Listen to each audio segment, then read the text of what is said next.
नमस्कार मंडळी, प्रेमाची गोष्ट या मालिकेच्या आजच्या भागात आज आपण बघणार आहोत.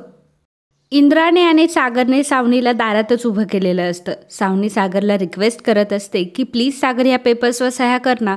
तेव्हा सागर तिला म्हणत असतो की हे बघ, ऑफिसमध्ये मी बॉस आहे, परंतु इथे काय मी बॉस नाही आहे. घरामध्ये तर बॉस माझी आईच आहे. त्यामुळे आता माझी आई जे काही म्हणेल तेच सगळं होईल. आणि तो इंद्राला म्हणतो की बोल आई, काय करायला पाहिजे आपण हिच्यासोबत. तेव्हा इंद्रा सांगते की हे बघ, 2 दिवस झाले माझी कामवाली बाई काही घरी आली नाही आहे, त्यामुळे तू घरामध्ये यायचं आणि माझी सगळी फरशी पुसून द्यायची. सावनी म्हणत असते की हाऊ डेअर यू, तुमची हिंमत कशी काय झाली, मी असे कामं करते का. इंद्रा म्हणते की याच्या आधी तर करत नसशील, परंतु आता मात्र तुला करावं लागेल आणि तरच तुला पेपर्सवर सह्या भेटतील. त्याचवेळी इकडे मुक्ता लकीला जाब विचारत असते की लकी, हे सर्व काय आहे आणि हे मार्कशीट कोणाचं आहे. म्हणजे याच्यावर तर लक्ष्मण, इंद्रा, जयवंत कोळी म्हणजे तुझंच नाव आहे ना, मग तुझीच ही मार्कशीट असेल. आणि या मार्कशीटमध्ये तर फेल असा रिझल्ट आला आहे आणि तू तर सांगितलं होतं की तुला 75% मार्क्स मिळालेत. याचा अर्थ तू घरातल्या सर्वांशी खोटं बोलला होता तर. आणि 75% मिळाले म्हणून त्याचं सेलिब्रेशन करण्यासाठी तू तुझ्या भावाकडनं खूप पैसे देखील उकळले, मित्रांसोबत पार्ट्या देखील केल्या. मग हा रिझल्ट तर खोटा आहे. म्हणजे तुला काही 75% वगैरे पडलेले नाहीयेस आणि तू नापास झालायस. लकी म्हणत असतो की वहिनी अगं जरा हळू बोल ना, कोणी ऐकेल ना. तेव्हा मुक्ता म्हणत असते की ऐकू दे की कोणाला ऐकायचे ते. तरी मला तुझ्यावर डाऊटच होता की तुला 75% मार्क्स मिळाले कसे. आणि मी तुला विचारलं देखील होतं, तेव्हा तर तू माझ्यावर चिडला होता आणि त्यानंतर माझा डाऊट तर अजून कन्फर्म झाला होता.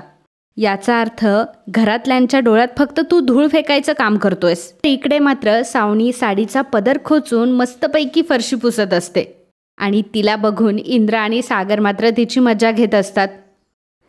पहिल्यांदा सावनी पायाने फरशी पुसत असते, त्यामुळे इंद्रा तिला म्हणते की ए बाई, तुला पायाने फरशी नाही पुसायला लावली, हाताने फरशी पुस. आणि मग सावनी शक्कल लढवते आणि मग बोटाने फरशी पुसायला लागते.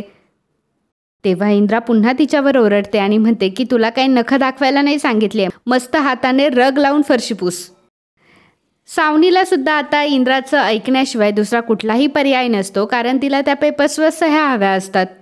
आणि मग इंद्राने सांगितल्याप्रमाणे अगदी वाकून जोर लावून सावनी आता ती फरशी पुसत असते. आणि ते बघून इंद्रा आणि सागर मात्र एकमेकांकडे बघून हसत असतात. त्याचवेळी काही पाणी हे सावनीच्या साडीवर पडतं आणि सावनी मोठ्याने ओरडते. सावनी त्यांना म्हणते की तुम्हाला काय कळणार, तुम्हाला माहिती तरी आहे का माझी ही साडी 1 लाख रुपयांची आहे. तेव्हा इंद्रा हसायला लागते आणि म्हणत असते की आमच्या इथे मार्केटमध्ये 800 रुपयाला ह्या साड्या भेटतात आणि 1 लाख रुपयाचे सांगते, काहीही सांगतेस. आणि ती सागरला म्हणते की थांब सागर, मी तुझ्यासाठी चहा घेऊन येते.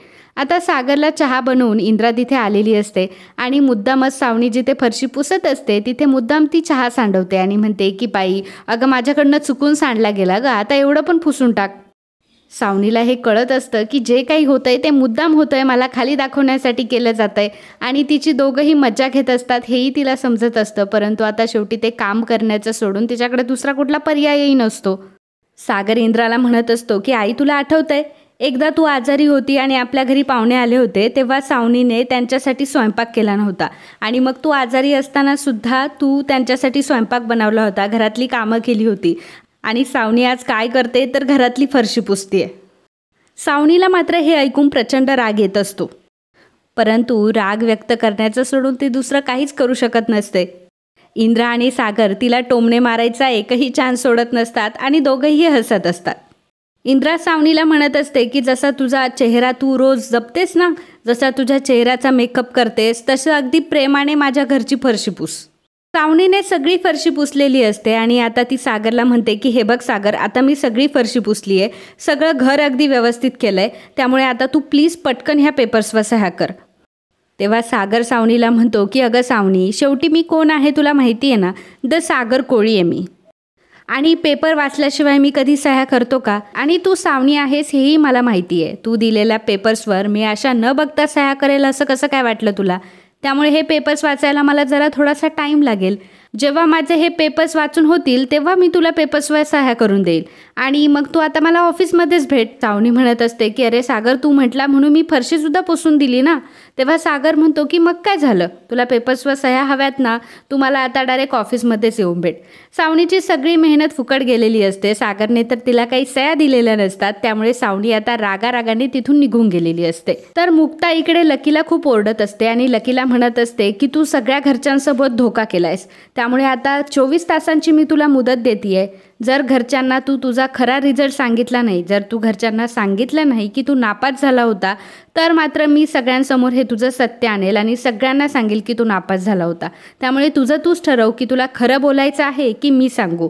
असं म्हणून आता मुक्ता तिथून निघून येते. मुक्ता आता फरशी पुसण्यासाठी बादली घेऊन आलेली असते. तेव्हा इंद्रा तिला म्हणत असते की अगं बाई, तू नको करूस आता हे सगळं, काम तर झालंय, फरशी तर पुसून झाली आहे. तेव्हा मुक्ता म्हणते की फरशी कशी काय पुसून झाली, कोणी केली फरशी साफ. तेव्हा इंद्रा म्हणते की त्याचं तुला काय करायचंय, तू नको टेन्शन घेऊ, तुला काय फरशी बिरशी पुसायची नाहीये आणि तू स्वयंपाक पण नको करू, स्वयंपाकाचं मी बघते, तसंही तू माझ्या किचनची वाटच लावून ठेवली आहे. असं म्हणून आता इंद्रा तिथून निघून जाते.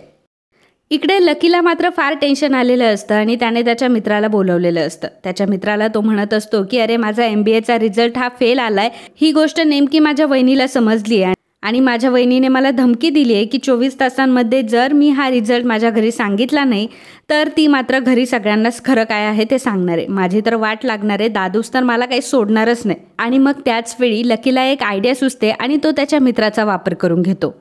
तर इकडे मुक्ता ही सागरचं ड्रेसिंग काढत असते आणि ते काढत असताना सागरचा हात दुखत असतो, सागरला त्रास होत असतो आणि त्यामुळे मुक्तालाही वेदना होत असतात. परंतु चेहऱ्यावर मात्र ती तसं काहीच दाखवत नसते, कारण तिला सागरचा राग आलेला असतो. बापू म्हणत असतात की खरंच प्रत्येक घरामध्ये एक मुलगी डॉक्टर असायला पाहिजे, म्हणजे सून जर डॉक्टर असेल तर काही प्रश्नच उरत नाही, सगळे प्रश्न सॉल्व्ह होत असतात.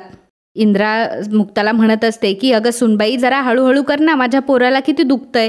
तेव्हा बापू तिला म्हणत असतात की का बरं, तुला काही कळतं का त्याच्यामधलं, सुनबाई बरोबर करते ना आणि सुनबाई डॉक्टर आहे.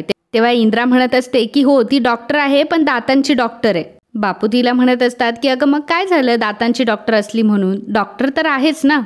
आणि मग थोड्या वेळानंतर मुक्ता ही बाहेर जाते आणि त्याच वेळी लकी हा त्याच्या मित्राला घरी घेऊन आलेला असतो आणि त्याच्या मित्राला मारत असतो. तेव्हा इंद्रा त्याला विचारत असते की अरे काय झालंय, का मारतोयस त्याला. लकी रडत असतो आणि म्हणत असतो की ह्या लोकांनी माझं नुकसान केलंय आणि यांनी मला सगळं काही खोटं सांगितलंय, खरं तर माझी जिंदगीच बर्बाद झाली आहे, मला काय करावं तेच कळत नाही, फक्त मला आता जीव द्यावासा वाटतोय. सागर त्याला विचारत असतो की लकी काय झालंय, जरा नीट सांगशील का आम्हाला. तेव्हा लकी म्हणतो की दादू, सारे या सगळ्यांना पार्टी हवी होती आणि त्या पार्टीसाठी यांनी मला खोटं सांगितलं की तुला 75% मिळाले आणि तू पास झालाय. खरं तर मी नापास झालो ही गोष्ट मला आज समजली आहे. आता तर मला जगायचंच नाही आहे, आता माझं पुढे काय होईल काहीच कळत नाही आहे. आणि सोबतच आता एक कसली तरी बाटली घेऊन आलेला असतो आणि म्हणत असतो की मी माझा जीवच देतो. इंद्रा तर फार इमोशनल असते आणि म्हणत असते की नाही नाही पोरा, असं काही करू नकोस, अरे तुझे मार्क काय आम्हाला तुझ्या जीवापेक्षा मोठे आहेत का. तर सागरला सुद्धा असं वाटत असतं की लकी आता खूपच टेन्शनमध्ये आहे आणि लकीला खरंच खूप रिग्रेट होतोय. त्यामुळे सागर लकीला समजावत असतो. तर इकडे मुक्ता जेव्हा खाली आलेली असते त्याच वेळी एक बाई मुक्ताला भेटते आणि मुक्ताला ती विचारत असते की लकी कोळी कुठे राहता माहिती आहे का तुम्हाला. तेव्हा मुक्ता त्यांना विचारते की तुम्हाला का हवेत ते. आणि मग ती बाई सांगते की त्या लकीने माझ्या मुलाला धमकवत मारून त्याच्या घरी नेलंय, का तर म्हणे सगळा आरोप त्याने त्याच्या अंगावर घ्यावा म्हणून. आता तर मी त्या लकीला सोडणारच नाही. आणि मग मुक्ताला सगळी गोष्ट समजते. मुक्ताला कळतं काहीतरी गडबड नक्कीच आहे. आणि मग मुक्ता आता घरी येते. तर मुक्ता घरी आल्यानंतर लकी मात्र खूप बिचारा आहे असं वागत असतो. आणि तेव्हा मुक्ता म्हणत असते की काय झालं लकी, झाली का तुझी नाटकं करून, आता तू सगळ्यांना खरं सांगतोयस की मी सगळ्यांना खरं सांगू. बापू मुक्ताला विचारतात की सुनबाई तुला यातलं काही माहिती आहे का. तेव्हा मुक्ता म्हणते की हो बापू, जेव्हा आज सकाळी मी बॅगमध्ये चेक केलं ना तेव्हा मला त्यामध्ये लकीचा रिझल्ट सापडला आणि त्यामध्ये लकी फेल झालाय. आता ही गोष्ट तर घरातल्यांना माहीत असते की लकी फेल झालाय, परंतु आता मुक्ता पुढच्या भागामध्ये आणखी एक धमाका करणार असते. पुढील भागामध्ये मुक्ताने त्या बाईला बोलावलेलं असतं. त्यामुळे लकीचा सगळा खोटाडेपणा आता बाहेर आलेला असतो आणि त्या मुलाला बकरा बनवून लकीने घरच्यांना असं सांगायला लावलेलं असतं, या सगळ्या गोष्टीला आम्हीच जबाबदार आहोत आणि आम्हाला पार्टी हवी होती म्हणून आम्ही लकीला सांगितलं की तू पास झालाय. परंतु लकीचा हा सगळा खोटारडा चेहरा आता त्या मुलाच्या आईने उघडकीस आणलेला असतो. त्यामुळे आता सगळेजण लकीवर खूपच चिडलेले असतात. सागर तर लकीच्या जोरात कानाखाली ठेवून देतो आणि सागर लकीला म्हणतो की बस झाली हा तुझी नाटकं, बस झाले तुझ्या पार्ट्या वगैरे. आता आजपासून तू माझ्या ऑफिसमध्ये येऊन पिऊनची कामं करायची. हे ऐकून इंद्राला फार वाईट वाटत असतं आणि इंद्रा मुक्ताला चोरडत असते आणि मुक्ताला म्हणत असते की झालं तुझं समाधान, झाली तुझी मनमानी करून. काय भेटलं ग तुला माझ्या मुलाला एवढी शिक्षा देऊन? आज तुला असं वाटत असेल की तू खूप मोठं काम केलंयस, परंतु एक आई म्हणून मला काय वाटतंय हे तुला काय माहिती. तू जर खरंच स्वतःच्या पोराला जन्माला घातलं असतं ना तर तुला आईच्या वेदना कळल्या असत्या. हे ऐकून मुक्ताला फार वाईट वाटतं आणि मुक्ताला वाईट वाटलेलं असतं म्हणून सागरलाही वाईट वाटतं. तर मित्रांनो, असेच प्रेमाची गोष्ट या मालिकेचे डेली अपडेट बघण्यासाठी आत्ताच आपल्या चॅनलला सबस्क्राईब करा आणि हा व्हिडिओ तुम्हाला आवडला असेल तर व्हिडिओला लाईक आणि कमेंट करायला विसरू नका. धन्यवाद.